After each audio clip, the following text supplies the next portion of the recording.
Greetings, Moonlight citizens. Your man on the moon is here with the Moonlight Kingdom Podcast, episode 109, I think. Or 108. I've lost count. I'm not sure. But in this one, we discuss a lot of things. We discuss the God of War Laufey, or as y'all have affectionately called it, Mom of War, aka God of War Laundry, Deborah and Woll. We discuss a myriad of other topics, but a lot of it surrounding the outrage that has circulated from the release of the trailer for the new God of War Laufey game. Check this out in 3, 2, 1, boom. Hello? Hello, can I get your age? Oh, hey, that's good. I'm 26. How's it going? You're 26? It's going pretty good. Is there something on the background you wanted to learn about? Well, I wanted to ask about that last one right there. The AAA Corps benefit from gamers distracted by social division. But before that, you mentioned there's no such thing as bad diversity, and then you brought up the tokenism. But, like, tokenism isn't exactly... Oh, yeah. What I assert is that if you are improperly representing any community through an effort of trying to increase diversity, but doing so in a way that is either failing to represent that community properly or actively harming that community by misrepresenting them, that isn't in fact any form of representation. Like, diversity requires representation. If you are not representing them, but instead representing a misunderstanding or stereotype of that community, that is in fact like harmful, and thus instead trying to turn them into a token to spend to get some sort of credit for inclusivity, which is not anything. Like, again, it's turning representation into to try and get bonus points for inclusion. But if you're just doing it for that reason, it's just turning them into something to spend, a token. That if you fail to represent, if you fail to include and fully give the full existence of a community in the ways in which you represent your characters, that is failing to represent somebody and instead running the lines of tokenization and stereotypes. An example that comes... Does that make sense? Yeah, just an example that comes to mind would be like the non-binary individual on that show. You heard a show called Landman? Or Landman, whatever. I'm not familiar, but... Yeah, it's one of those like Taylor Sheridan shows. He does like, not Westworld. What's this? That fucking Kevin Costner cowboy show. It's one of those.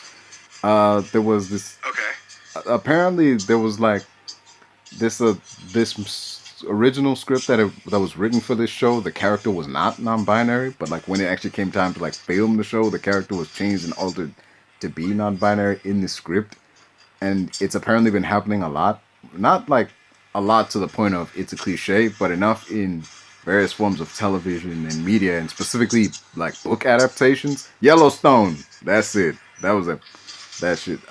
Yeah, they'll have like you mentioned, a token character who's there, not in a sense of, hey, we put this character here because we want to like shine some light on this community and say all these things, but just more often than not, particularly when it happens to be a non-binary character, this person is there for the purpose of serving another character's story.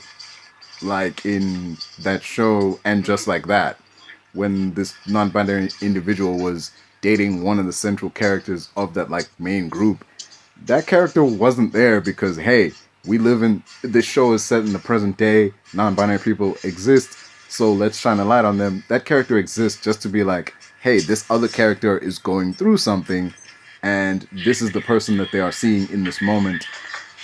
That's just, you are there to, like you mentioned, like tokenism and whatnot, this character is put in this position to serve a function that really doesn't have to do with them or their community, but mostly has to do with other people. So that's what I'm like wondering about. Like, sure. You say like, and, yeah, you were saying? Yeah, and when it's just like a representation of like, here is some number of individuals, and it's like, oh, some number of individuals are going to be non-binary, so I say this person's non-binary, but it means nothing. There's no qualities about the character. We do no effort to make them feel true to the lived experience of non-binary individuals. Then that is just a token. It's just them saying that it's like, oh, we want the credit for being like, oh, we were considerate. We considered that other people exist, but they did no effort in making those people feel heard, seen, or represented. That's not diversity, at least in art. And there's two different types of diversity. There's going to be diversity in function, like the diversity of thought and the diversity of inclusion of people in a process, and then the representation. And when we are trying to just simply represent in a hollow way, put the coat of paint, and it's like they're non-binary, but that has no impact to the lived experience of the character, then what was the point at all? Yeah. Just to get an inclusion, just to say, well, they're there, so feel included. That's just trying to turn a character into representation points, which always is going to land flat, and I in fact think is detrimental to all forms of representation, because it does have it is tokenization to spend this, and then people are like, well, that was hollow, and it creates this belief against diversity in general, that it's oh, this is always going to be a hollow experience, when we could have representation in things like the game Song of Midnight, where it got really in depth with trying to make sure they captured the experience of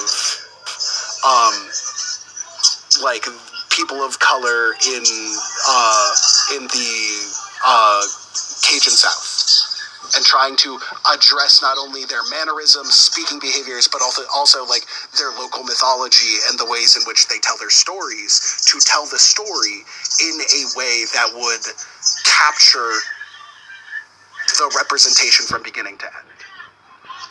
And I do think a good way to look at it is to look at how refreshing good diversity is, and then compare it to the hollow representations and be like, oh yeah, that is just a hollow cash grab. Yeah, you can see how that would be the case. It's in regards to having diversity in a movie, there are ways to do diversity properly and have it not be just the creator or the people involved's way of saying, hey, look how progressive we are. But there are, when you look at a film like that Odysseus movie that Chris Nolan's working on, that's a very a widely diverse cast, and people have a problem with a lot of that. There's always that same thing of, oh, it's historically inaccurate that a character would speak this way, or it's historically inaccurate that this actress should play this character, or something like that. But it just rings hollow, because the historically inaccurate comment, to me, always falls, at least for me, it falls on a deaf ear, because I literally cannot care any less, because their historically inaccurate is a whitewashed history. People of color have been in every society since the Silk Road was finished. They have been fully included and spread out because they traveled along the Silk Road from Europe to Asia that crossed through Africa. This was a group of people that existed at all positions, that traded and did business and existed throughout the entirety of what was the first trade highway. And to believe that, oh, medieval Europe had no people of color, or ancient Greece had no people of color, when ancient Greece, people from Greece now are people, have a variety of individuals that are oh, these people are from this island and they are people of color. It is always ridiculous to me that it's the historical accuracy argument is always leaning on the crutch of whitewashed history. Does the historical acumen argument fall in any way when it comes to video games if the setting is fictional? I get even more harsh on it if the setting is fictional. Okay. I think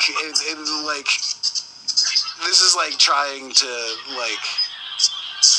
complain about Bridgerton in another way of being like, oh, what? And it's like, no, even if you're basing it on something, to suggest that there's not like people of other worldly experience that are similar to the shape, colors, and existence of all humans does feel like you're failing to engage with a world that could be full.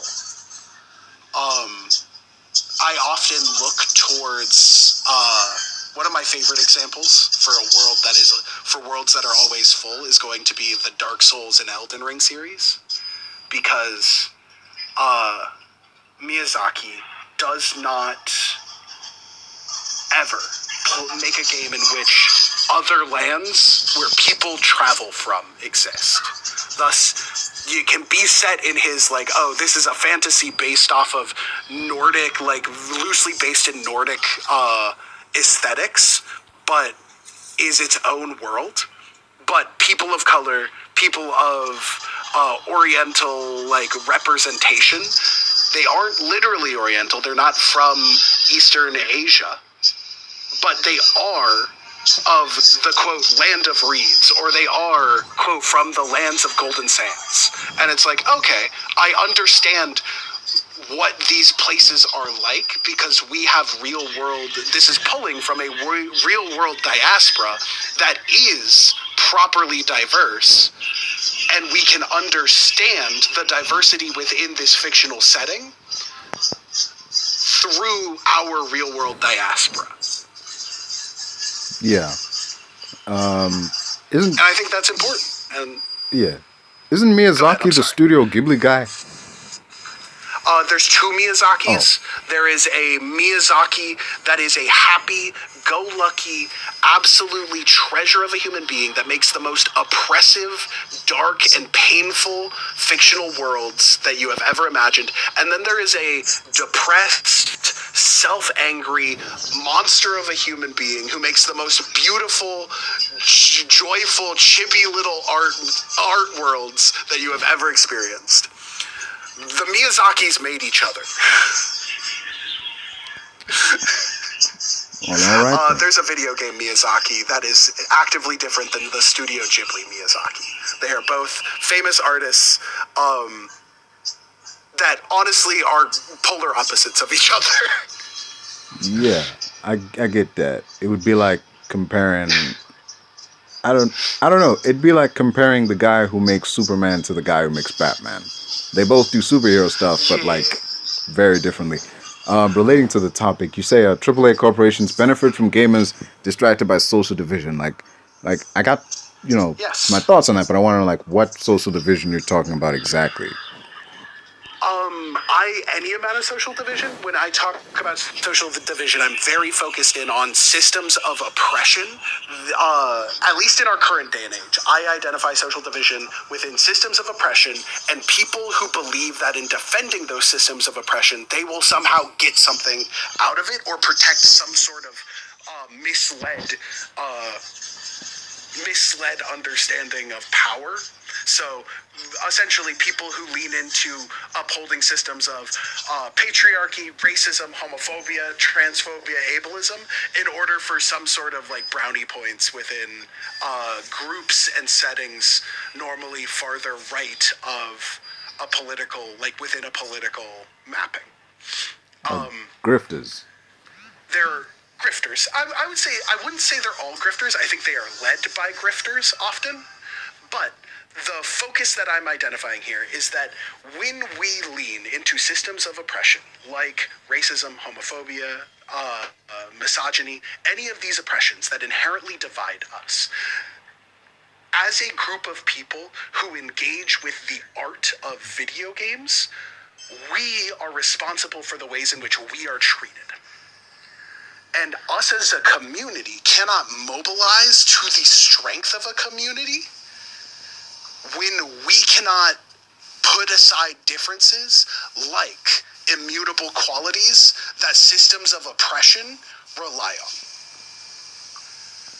So when things like people are racist in voice chat, or people are misogynistic at game stores, or people are homophobic at tournaments, this inherently creates divisions in which we are unwilling to help each other when things like greed come down from these AAA corporations that change the ways in which we understand gaming.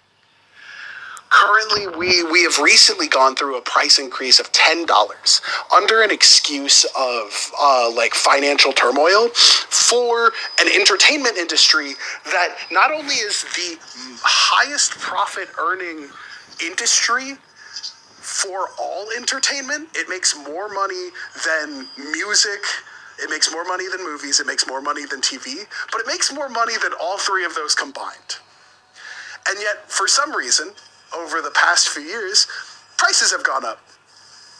We are the most successful entertainment industry, but we have to pay more for the games we love.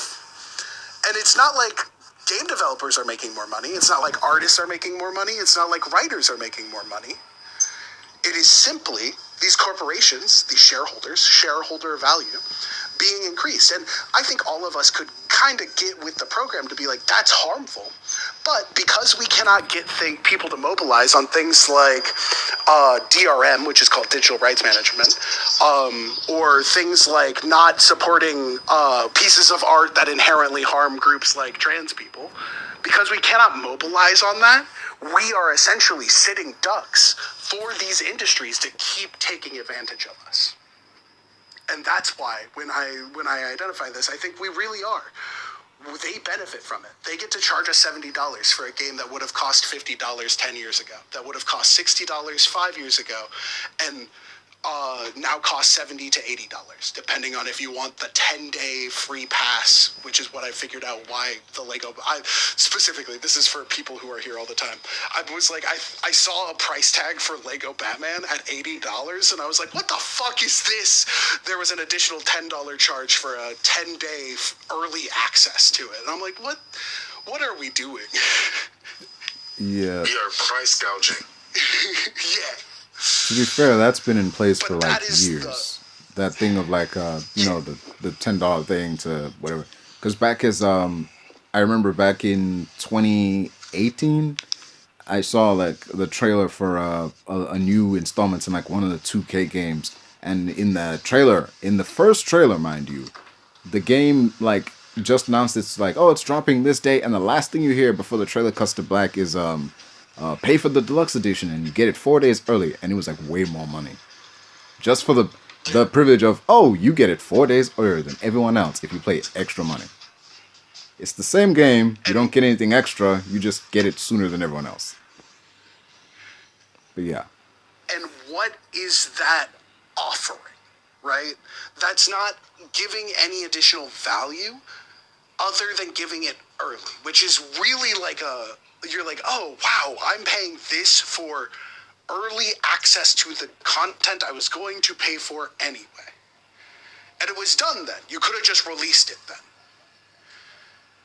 Not anymore. And you could have just do that started now. your revenue stream. But this is a behavior that is inherently anti-gamer, like at least anti-consumer, but because the consumers are going to be gamers, this is anti-gamer.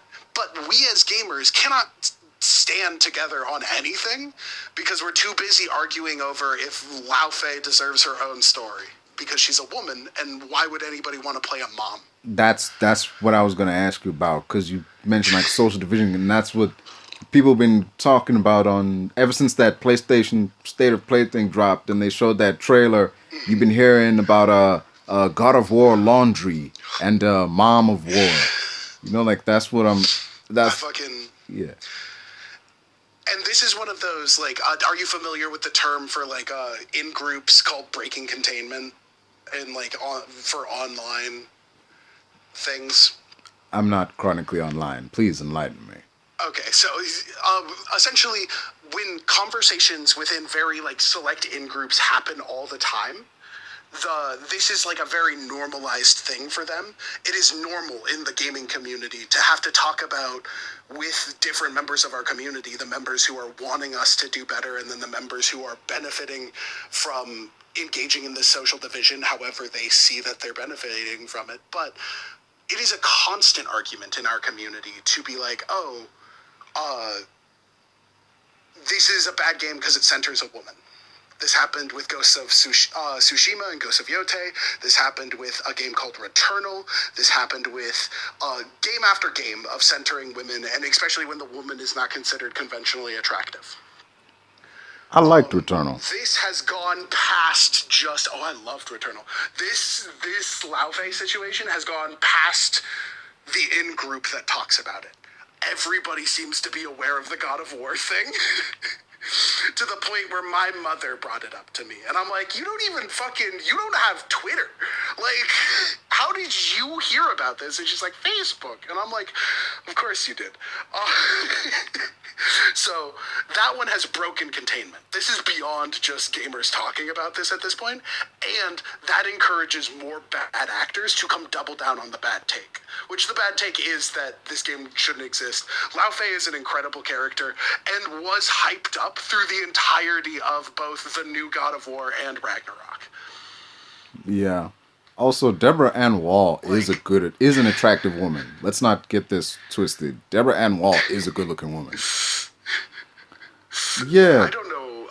Listen, tall women, that they have my heart.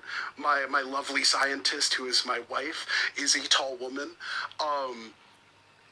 When people are like, well, why would I want to play an ugly mom? My first reaction was like, ugly? Yeah. So I'm with you on that, but I get it. It's just with this idea of, who would even want to play as this character, like a female character in video games? Except female characters they listed as back as fucking Samus on, what's this? I can't remember the game, but I remember Samus Aran. I remember that. Metroid. Yeah, Metroid. Female characters have existed as back as that far. Why is it now an issue when the main character of a video game is female? They've been out here. Perfect Dark was female. Tomb Raider, the most iconic video game character, one of the most ever, was Tomb Raider. So, what's this nonsense about, who would play that? She's a woman. Two things. One, they have always gotten backlash. That is something that I do think we are forgetting, and we are fictionalizing characters that we are okay with now. Metroid got backlash for the decision they made. There was discourse about, well, why is this badass a woman? A woman can't do that. And then, it has gotten normalized since then that it's like, well, she can, but this isn't a consistent belief. It is always held to check, which is the disparity. That's why there is inbuilt misogyny in the community. We can acknowledge that and still keep moving without having to look at these characters of why don't I feel this way about Samus Aran? It's because we've just been conditioned for that. And also the historical steps that we have gone through to normalize that. You don't know Samus is a woman for the entirety of your playthrough of that game until you beat it. And you have to beat it well. You have to be good at the game. You have to like the game to even know that she is a woman. If you're not good at the game, she doesn't take her helmet off at the end. If you take, I think it's over fucking, 10 hours of playtime, she just stands there and stares at you and is like, try again, but faster. Yeah. In regards to... In all of this. And then the second thing, can we stop calling them females? I think it is a real problem within our language. Female is an adjective describing sex characteristics. It is almost entirely, in science, used with a noun. The scientific use of this is an adjective. And we can easily identify in any other forms of speech about groups of people that when we exclusively use adjectives to refer to those groups of people, as the indicator for that group, it tends to dehumanize when we refer to people exclusively by the color of their skin or exclusively by the religion in which they practice. That becomes dehumanizing in our language, and I really want to stop that, both for men and women. Men and women deserve to be called men and women, not males and females. We're not rats, we're not frogs, we're not plugs in the wall. I would really appreciate that if we could stop doing that, at least on this panel. And if you could think with it for the rest of your language, that would be pretty sick as well. Okay. All right, moving forward, we'll It's take just that me into making a consideration. request. I hear you. Cool. So with in regards to like the corporations benefiting from gamers distracted by the division, I have to wonder, like, with the release of the God of War Laufey trailer and all the discourse it's generating, how is Santa Monica Studios benefiting from something like this? Because it's like the talked about thing, even outside gaming circles. No. So referring to your topic, how would like a company No like such that thing as benefit bad from this publicity. kind of? No. No such thing as bad publicity. And there's going to be people that now play it that would have never played the God of War game because they want to either prove the point that, oh, this is a good game, or they want to prove the point that it is slop. People are going to engage with this product simply to confirm a bias that they've had for the entirety of this argument now. And these might have been people who didn't care about God of War prior to this. People are going to play the game simply so that they can be like, I played it and it's bad. People do that. People have done that with Dragon Age. Like, Dragon Age was the last time I saw people buy, like, that game was pretty successful, and people were like, oh, it's bad, and I'm like, but you bought it to play it to see if it's slop, and then you were like, oh, it confirmed, I don't like the politics of the art, thus it confirmed it, and I'm like, yeah, but you still fed into the capitalist machine by buying the game when it came out to be able to say it's slop. The moment I look through their trophies and I see that they've completed more than half the trophies and they got 200 plus hours in the game, don't talk to me. That tells me that you not only thoroughly enjoyed the game, but you also took the time out of your precious day to go achievement hunting as well to get that precious source of dopamine. So don't you say nothing. That's wild. Yeah. And I think video games are like one of those pieces of product that really does experience the no such thing as bad publicity. Games, the real deciding factor for success of game is attention. They're fighting for our attention. It is one of the key factors. It's one of the key products in the attention economy. And thus, when we're talking about its success rate, no such thing as bad publicity for sure. And that's how Santa Monica is benefiting from this. But Santa Monica is also a part of a larger system that is setting these prices. This is going to be a $70 game. It's going to probably have an $80 collector edition that gets you 2 in-game items. It's going to probably have a $90 get in and 5 days early. Like, they are a part of the system that wants us distracted by the conversation of Laufey to not recognize that we're being raked across the coals for the price of this product. Or to not recognize we're being raked across the coal for the price of any of their products. This conversation is distracting from the fact that they make hand over fist amount of money over us, but union bust at every chance they get. Choose to never support their workers in trying to get a better life. Choose to attempt to replace not only their artists and their writers, but their coders with AI at every chance they get. I read something. It's not a good industry. I read something about Clear Obscure having like AI in there somewhere, or wait a minute, is that true? It was a lot of like introduction pieces, them trying to get like art down to show the ideas that they were working with to get the rest of their artists on board with a single vision. But That is true. That they were utilizing AI in the early stages of their production, before coding even fully started, before an art direction was even fully selected. This was a decision made to try and communicate utilizing the tool. Depending on how you feel about AI, I'm not here to tell you how to feel about AI. I am of the variety that it is a tool that is being abused, that is also being used to harm our planet, and any amount of harming our planet disproportionately affects marginalized communities. So that is my belief. So I do think the use of AI disproportionately harms marginalized communities, but I also don't think that is AI's fault. I think that is AI companies' fault. Yeah.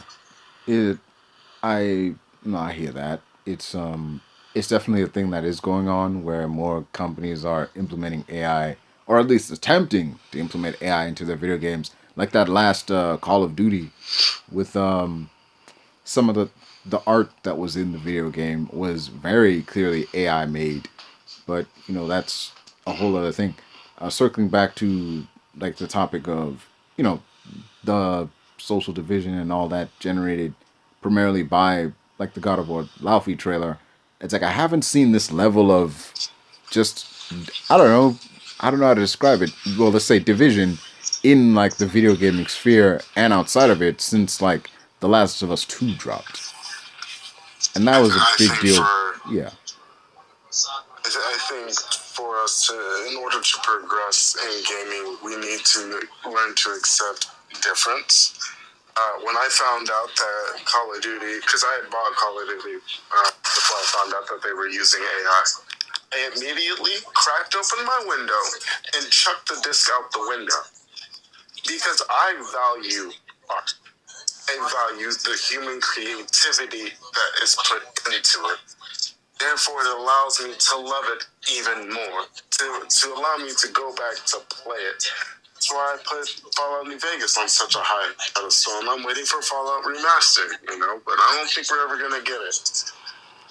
We need a bingo card that has the 0, the free square is Ranch brings up Fallout New Vegas. Don't you do this to me. I will bring it up every time, but don't you do this to me. Him and Mario Puzo would get along just fine. If I get the chance to bring up Fallout New Vegas, I will. Definitely. But you mentioned like there's no such thing as bad publicity. I would, in terms of like the discussion being had in regards to like the trailer dropping, and you say like, well, like Santa Monica is going to benefit from this because people are talking about the game and such. I would argue there is a possibility for like bad publicity. Look at High Guard. That game dropped and it got like rocketed to the moon in terms of how it dropped and where it dropped. And it did have a whole lot of people talking about it before it came out. When it finally did land, all that hype, all that, discussion and excitement kind of backfired. Because, people felt like they got sold a bill of goods when that one dropped. Because it even had that tagline of from the people that made, what was this? Half-Life, I think. And you had that guy from the Video Game Awards. Yeah. As far as extraction shooters go, I do think that they are a beast unto their own. And High Guard is an extraction shooter, right? Can somebody confirm me on that? Is Afro here? Does anybody know? I've seen clips. It's it's a lot like Frag Punk or something like that. But yeah, keep going. Okay. But yeah, I do think it is a product of like where it was dropping and what it was engaging in, and the fact that I think roughly like over a year period, like 5 extraction shooters dropped, half of them being free to play. Thus, when you're releasing in such a saturated market like that, it's like, oh god, it's a pain in the ass to try and keep attention and to like not have like the failure to believe, because every time another game's coming out, that puts the expectation that it's going to be better than the other extraction shooters higher, because it's the one that you're excited for. Thus, that supercharged this expectation of disappointment. That became disappointment. And that is the main thing that I would identify with that specifically. And I do think we've seen, other than Last of Us, we have seen things like the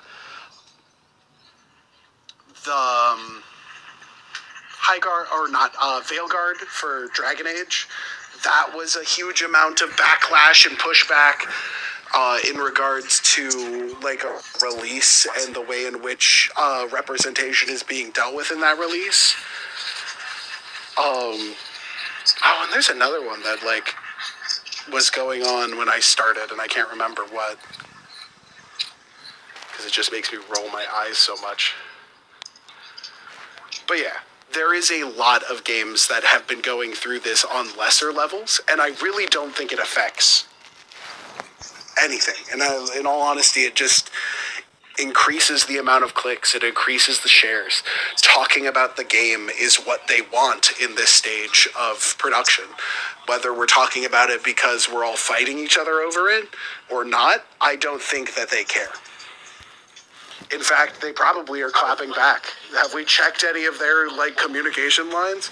They're probably engaging in clapback culture, which is going to be like another way in which companies utilize division to then also like take up arms in the argument to cultivate a specific like standpoint within the marketing of it. Yeah, it's just the idea that amidst all this, I do hear you. Just the idea that amidst all the discussion, amidst all the internet fervor, the idea that, well, as long as people are talking about it, surely it's a good thing, and when it finally drops on the release day, we'll rake in the money. It kind of, that doesn't line up as well as one would hope, because you do have those deluxe editions that are like, oh, pay this money and you get to play it early.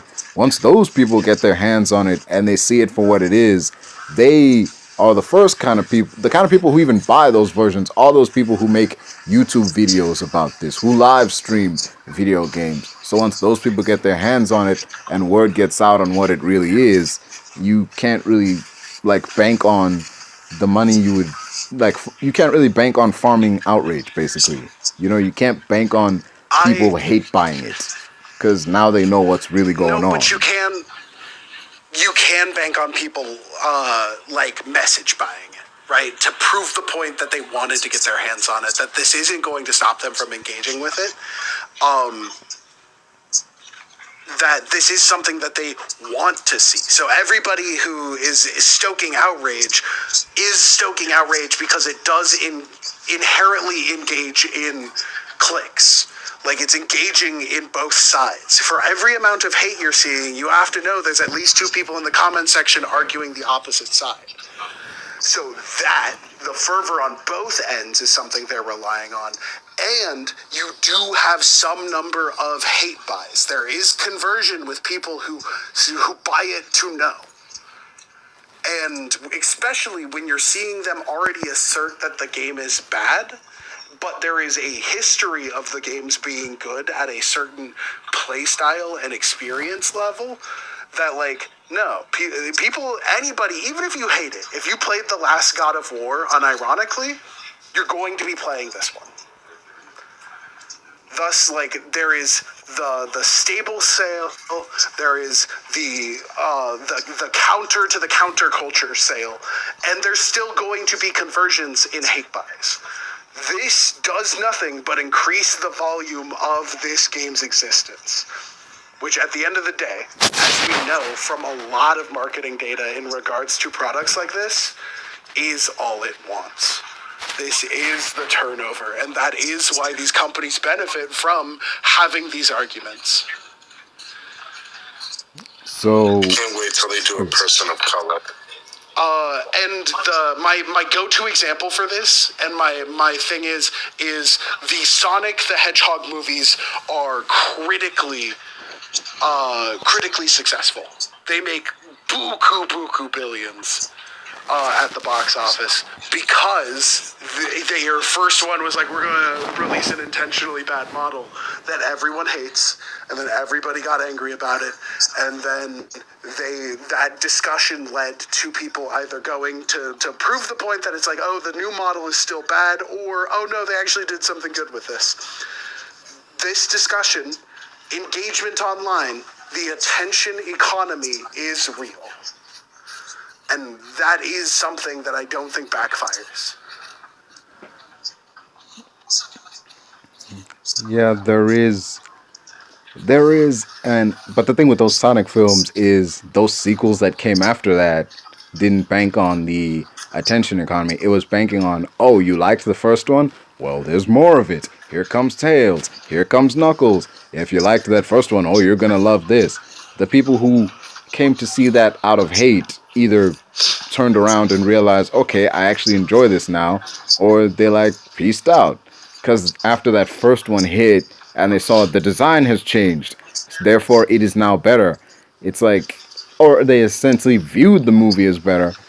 You know, that was that. That wasn't going to work twice. And when you look at something like God of War Laufey, it's like, yeah, there's all this initial outrage given that we're playing a woman for the first time in the history of like God of War, but if it gets a sequel, is that same outrage going to still be there? Are those same loud and proud, angry people still going to be as loud, still going to be as angry that the main character is a woman? Like, yes. 9.5, 9 out of 10, and 9.6. God of War Ragnarok, the game that this is a sequel to, is a critically acclaimed game. The gameplay isn't going to be that different. It's going to be the same God of War gameplay. People who like this series, people who have already played the first one and made it a critical success, both in reviews and in sales, are still going to want to engage with this one. And more people now are going to get into it because of this conversation. More people are going to buy these last two games because of this conversation. People are gearing up. I've seen plenty of people being like, well, I gotta go play the God of War games now because this conversation has lit a fire under me to go understand this. And these are critically acclaimed games.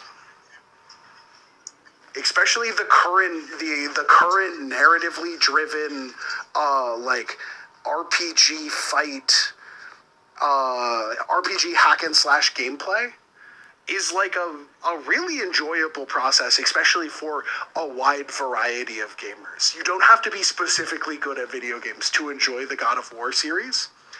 And like, it's really good writing. Every time I've ever had somebody be like, look at this, look at this dialogue, or look at this animation, or look at this story bit from these God of War games, I've always been like, oh, that shit hits. I haven't played this game, but I do know that the writing is good, and I do know it's a critically acclaimed. Garcelle. Not Garcelle immediately coming in and finding the ranch hot dog.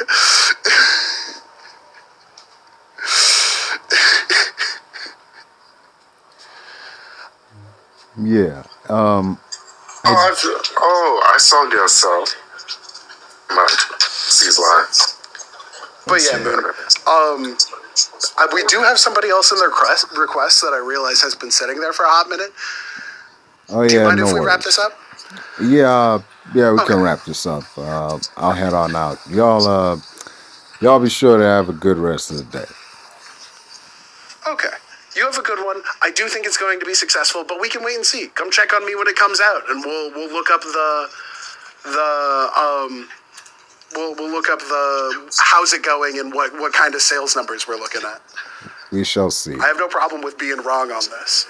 All right, peace. Come find me then. Peace, man.